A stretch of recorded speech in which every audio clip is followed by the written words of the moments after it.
orang yang sarjana menghadapi orang yang bukan sarjana. Datang ke sana basa-basi, dia nggak suka.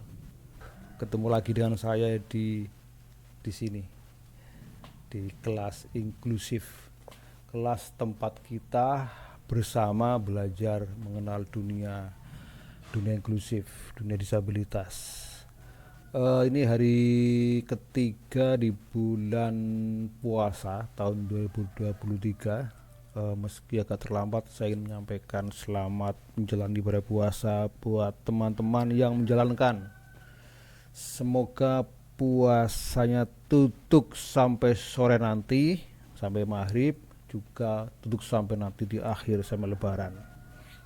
Amin. Eh, Dalam atau di video kali ini saya akan mencoba menjawab beberapa pertanyaan ya dari teman-teman semua. Jadi gini, kemarin kan saya ngupload beberapa video.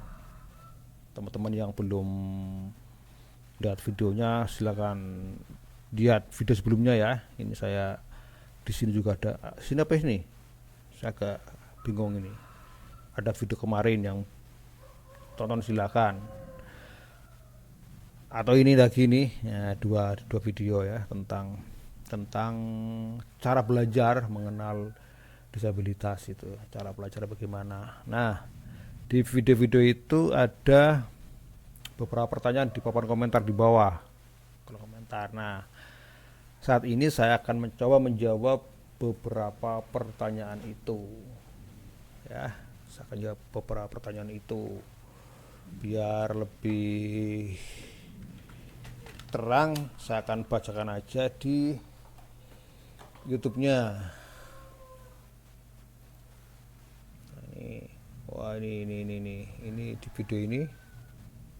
video cara mahasiswa ini Kebumen belajar disabilitas ya. Teman-teman yang belum nonton silakan tonton dulu ya biar nanti nyambung. Nah, oke, di bawah ada komentar. Pertama dari siapa ini? Dari Mas Ahmad Rozik. Wah, saya nggak pakai kacamata. Ini kacamataku patah ini kemarin, jatuh. Belum beli lagi. Belum punya duit. Terang. Oke, kita baca lagi. Dari Mas Ahmad Rozik. Izin tanya Pak, ketika ngobrol dengan teman disabilitas kadang nyambung, kadang enggak. On off ya. Nah, terus gimana caranya kita agar tidak menyakiti perasaan teman disabilitas tersebut? Nah, ini dari Mas Ahmad Rosik. Kemudian dari siapa lagi ini? Elda ya, Elda Ajizatul Agustina. Bukan pertanyaan ini. Dari siapa lagi ini ya?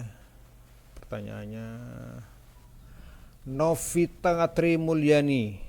Terima kasih ilmu yang telah diberikan. Ilmu apa? Izin bertanya, bagaimana cara bersikap berkomunikasi yang baik dengan penyandang disabilitas agar tidak menyinggung perasaan orang tua dan si anak tersebut? Sedang kita tidak tahu bahasa yang mereka gunakan, misalnya tunarungu. Ini dari Novita Trimulyani. Ada lagi, kita baca ini. Nah, ini video kemarin ya. Video judul belajar disabilitas langsung pada orang yang mengalami. Ini ada pertanyaan dari siapa nih? Dari Aulia Cahyani ya. Aulia Cahyani, saya mempunyai teman tunanetra yang aktif bicara, tapi ketika saya mencoba bertanya kepada anak tersebut, dia menjawabnya tidak sesuai dengan pertanyaan yang saya tanyakan. Jadi mungkin gini, tanyaannya A, jawabnya B ya, gitu. Mungkin kita ngomongnya berharap dapat jawabannya merah, si anak itu malah jawabannya malah kuning, kan nggak nyambung, mungkin gitu, salah sambung, salah kamar mungkin. Nah, bagaimana cara untuk mengulang pertanyaan yang saya berikan supaya dia paham dengan kata-kata yang saya tanyakan tanpa menyinggung perasaannya? Ada dari Mbak Sanyatul Khairiyah, teman yang saya temui itu memiliki kesulitan dalam berbicara. Ini kayak saya ini, saya kan sulit kadang-kadang bicara. Teman-teman sering kan menjumpai saya kadang-kadang gagap itu. Nah, dia dapat berbicara, hanya pelafalannya kurang jelas. kayak saya ini. Karena ada cacat di bagian tenggorokan. Setiap saya ajak berkomunikasi, dia seperti ragu mau menjawab. Baru setelah dibujuk oleh ibunya, dia mau merespon.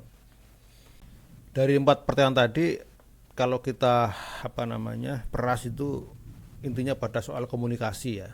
Komunikasi, bagaimana cara berkomunikasi antara kita dengan teman disabilitas, antara teman-teman dengan mereka teman disabilitas, kan gitu. Cara komunikasi, bagaimana caranya agar nyambung kan gitu.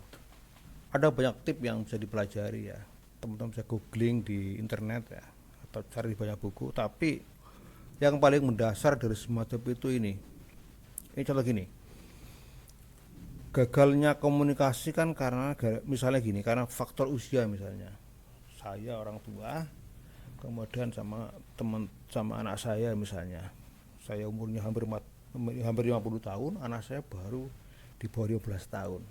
Itu sering gagal komunikasi. Maksud saya baik, A misalnya, baik, tapi ditangkap oleh anak saya C gitu. Itu sering kali begitu. Ini faktor usia, faktor pengetahuan juga. Jadi gagalnya itu kadang-kadang faktor usia, faktor pengetahuan. Mungkin karena saya menganggap yang saya bahagia memang bagus, baik, tapi dia ditangkap. Nah, mungkin cara ngomongnya juga gitu, cara penyampaiannya gitu. Jadi ada faktor karena usia, jadi menyebabkan gagalnya komunikasi. Ada karena pengetahuan, atau soal cara ya, cara kita berkomunikasi misalnya. Atau juga karena gini, karena tadi yang pengetahuan ini, orang yang sarjana menghadapi orang yang bukan sarjana, yang hanya misalnya lulus SD misalnya. Ini punya banyak pengetahuan, ini kurang begitu banyak. Nah, ini juga bisa mengakibatkan gagal komunikasi, ya kan? Soal cara. Nah, tapi nggak seperti itu juga. Jadi gini, kalau teman-teman kemarin jeli ya, kenapa saya minta teman-teman menghubungi bapaknya, ibunya, orang tuanya ya, atau kakak adiknya, tetangganya. Itu sebenarnya gini, untuk menghindari itu.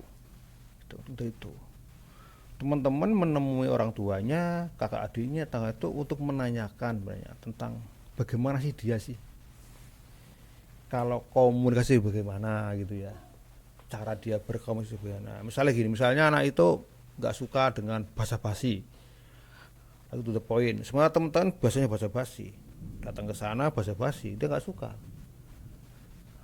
Dia ingin to the point, misalnya begitu.